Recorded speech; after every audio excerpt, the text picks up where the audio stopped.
Samantala, naniniwala si Justice Secretary Laila De Lima na matatapos rin ng maayos at mabilis ang investigasyon tungkol sa mga peking saro.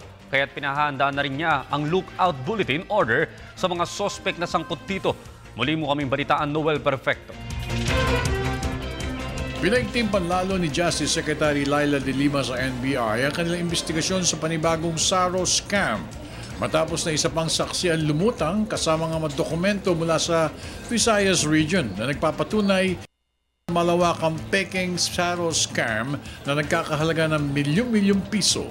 Ayon kay Secretary De Lima, tiwala siya na magkakaroon ng katapusan ang naglabas ng mga Saro scams kung saan posibleng masangkot ang ilang mga empleyado ng pamahalaan. The NBI is really expediting that investigation kasi may mga sinapina na sila or in-invite na mga personalities that can shed light on this fake Saro scheme, no?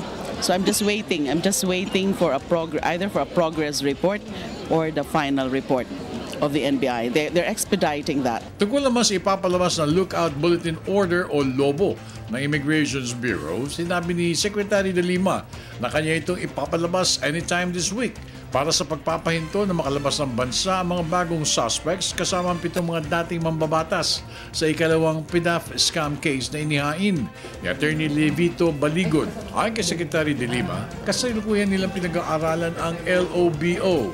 Pero as far as she is concerned, aniya, mahalagang may palabas na ito.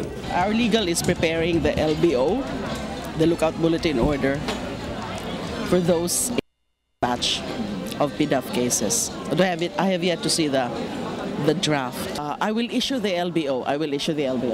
Para sa Telebisyon ng Bayan, ako naman si Noel Perfecto.